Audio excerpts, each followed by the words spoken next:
if he can do it, then he's not Superman. I can do it. Why can't, if he can do it, why can't I? And I was in a position where I had no other choice. Like I said, 20 years driving a truck. Due to an injury, my physio said, you've got to stand up. And I thought, you know what, Jim's mowing, perfect. I can make what I want, do the hours I want. So you said some awesome things there, because we do put a lot of content outline. We say, this is how much you can make. And you said a great comment about, you read the comments and there are some negative people, but you just said, what I think is the spot on thing. They're the ones who are scared, or they just think, I can't do that, no one else can. So what made you different to that? Well, like I said, I saw the video of Dan Cahill, and I thought, if he can do it, then he's not Superman. I can do it. Why can't, if he can do it, why can't I? And I was in a position where I had no other choice. So, like I said, 20 years driving a truck. Due to an injury, driving trucks, I had no other option. So I wasn't a qualified plumber, didn't know anything else, and I couldn't go into a factory hand or anything because I had a back problem. And my physio said, you've got to stand up. And I thought, you know what, Jim's mowing, perfect. I can make what I want, do the hours I want.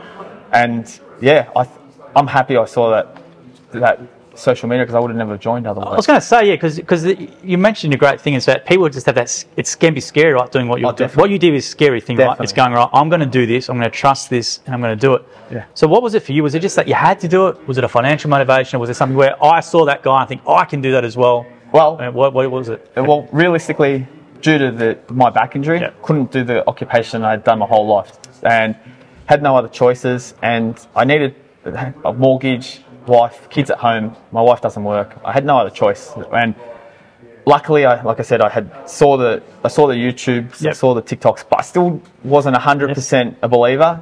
Hence why I pulled over. I spoke to a few franchisees on the road, all said the same story, and I thought to myself, well, these guys, potentially I could be their competition. That's the way I thought. Because I didn't know how many leads were coming. So I potentially thought, well, I'm their competition now, and they're telling me what they want to tell me. And they're telling me all good stuff. I had in my mind, they're going to say, oh, no, it's rubbish. Don't come, because this bloke's going to steal one of my customers. But they were all, nah. And like I said, I built that amazing friendship with Nick, and he told me everything that I needed to know. And I thought, wow, this is so good. And I'm happy it happened. And how's the back then? Because obviously people might go, you're going from that to your back. Yeah. How's it? All right. See, the problem with my back was it was getting compressed by sitting in a truck all day. Right. And it was just the compression. And now with me standing, I've never felt better. Now we're in training week. So how did you find the training? Because you've come from a completely unrelated field to this. Did you have a passion for gardening before, or did you first time doing it, or how was it? I used to do my lawns, but that's about as much as my knowledge went with lawns. And I did like to have a nice lawn and all that. But no horticultural experience, nothing like that. But this is the great thing about gyms, is that you can go from driving a truck, or to running your own mowing business, running your own cleaning business. If you love dogs, today you could be working as a school teacher. Tomorrow you could be doing what you love. And now with gyms, the opportunities are so amazing that, like I said, I've now come up to him with an idea, and he's all in for it. And that could be another division where we put more people on, and my life changes again. And you mentioned it with Jim, but financially, just how much weight of your mind is it being in the position you are now compared to what you were previously? Chalk and cheese. When I first joined, like I said, it was we got by, and we weren't doing it hard, but there was none of that comfort for it. We used to buy things, and I'd look at oh God, we're getting close, hey, and I'd tell my wife, no, not this week. Whereas now it's changed. Now I'm saving more than I'm spending, and I've got employees now, and I look at the employees and I think, wow, I could have only dreamed about that. I've got guys working for me, and now we're making so much money an hour, and you see the money, your bank account grows, and you're like, I've never seen that. All the years was my bank account depreciating. Now it's appreciating. It must be a weird mindset, because you've been at this level for so long. You've been in this place for so long. A lot of people like that, and they sort of don't think they can do more. But now you're doing more, and you think, geez, I can do this. It's fantastic. Yeah, for 20 years it was just get by the year, pay for the kids' footy training, pay for that, pay for everything. Yeah, cool, we've got a little bit of money left over. But there was no ever, I remember we saved up to go on a holiday, and it took us 2 years to save up, 2 whole years to save up on a holiday. Now I don't even have to think about it. I can just say to my wife, book in, get it all sorted. And I know people are going to look at this and say, man, I don't believe it, but I'm serious. All you got to do, gyms doesn't make you pay nothing. All you got to do is literally go out with 1 or 2 people, and they're gonna tell you the same thing, and they're gonna show you the same thing. Now, yes, some of them might not make like, there's not going to be the Dan Cahills. Not everyone's a Dan Cahill. Yeah. Not everyone's going to go and make huge amount of money. But like, I've got another really good mate who started a month after me. Yeah. And you know, he was a truck driver as well, and his whole goal is different to mine. His whole goal is to have a great life, to be a father around his kids, and that's all he wanted to do. And he works like 6 hours, and he's still making more than he was driving a truck, and he only works 6 hours a day. And like, our businesses are so different, but we feed off each other, we help each other, and you end up becoming mates with other franchisees. Like, I ring other franchisees, have chats to them, see how they're going. They tell me how they're going. So it's a great group to be part of. How many employees do you have in your business currently? So two employees, which is great. Yeah. And I was going to say as well, how many customers do you have, regular customers? So I'm at the moment, I'm sitting at 190 regular customers. 190? And I started with 10, so I got 10. My franchisor was great. He really looked after Who's your franchisor? Is it John? Paul. Oh, Paul Hopkins. Yeah, yes. Cool. Yeah, so he was great. He like, at the start, he gave me the 10 customers, and like, that gave me a footprint of what to charge and etc. And stuff like that. And you know, we have meetings and go to the pie shop, and like, it's just And how quickly did it take you to get to feel comfortable? Because that first week can be quite scary and stuff, and you're like, I'm not going to do a quote for something. How long did it take you to be settled? The worst first day you could ever imagine. So my first day, so I live in Keilor, and I had to, like, I remember my first job was in Heidelberg, and I thought, why am I going to Heidelberg? I'm in Keilor. What's going on here? So drove to Heidelberg, done the first job, and then the next job, because I had all the leads open, as at the start, because you're chasing work.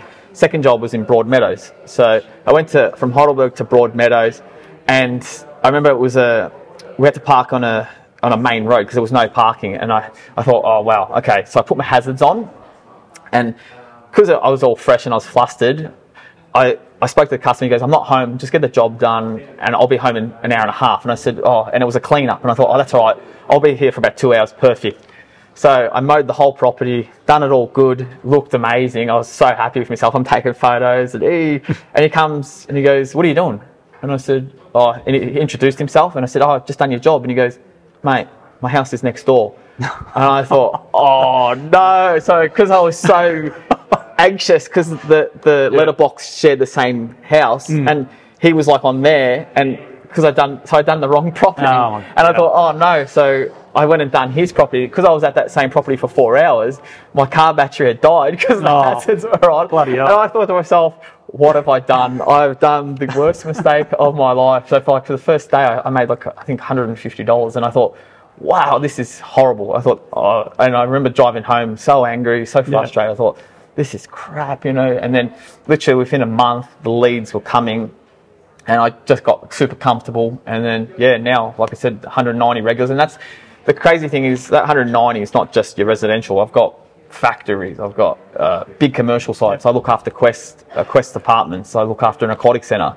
Like, you look at that as one regular customer, but that one regular customer, could be potentially the same size as 15 regular customers. So, and they've all come through Jim's lead. Like, I haven't really mail dropped. I haven't done anything. I've just really worked on the Jim's leads because they were so good. I didn't need to do anything else. So I just worked off that. I was going to say, what's your best advice? Obviously, we're in training week at the moment. So what's your best advice to the new starters in your new franchisees? What's the best thing that you could say to them?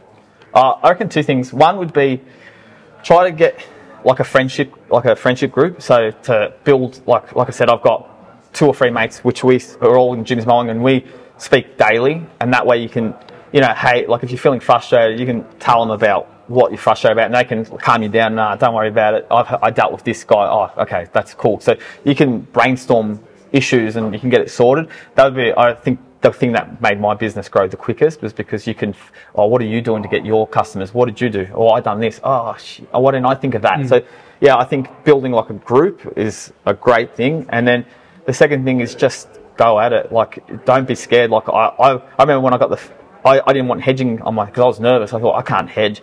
Now I look at hedging and I love hedging. I'm like, I get through a job so quick, and the money is so great to do a hedging job that when someone asked me to do a hedging, I'm like, yeah, awesome, let's do it. Whereas when I first started, I remember I had cold sweats. I couldn't sleep the night because I was thinking, oh no, I'm going to this, $5 million property. The hedges are amazing. If I make a mistake, what am I going to do? I was freaking out. I'm thinking, I remember I was going to ring up my Paul and say, I don't want it. Just take it off me, please. And I thought, no, I'll give it a try. And I found it was quite easy. So yeah, just go at it and try. And if you do fail and if you don't do it, then there's always the guys there to help you. It's an amazing story. It's amazing you've been able to do it in 18 months. And thank you for telling us and being so open with it. It's fantastic to see someone who's watching that and come in and done all the things you've done. It's great. So on behalf of Jim's Group, we present with this a core membership. Thank you. It's around $600. Awesome. You get 2 free nights at in your core hotel. You can't use them in the same booking apparently, so it's only one separate night.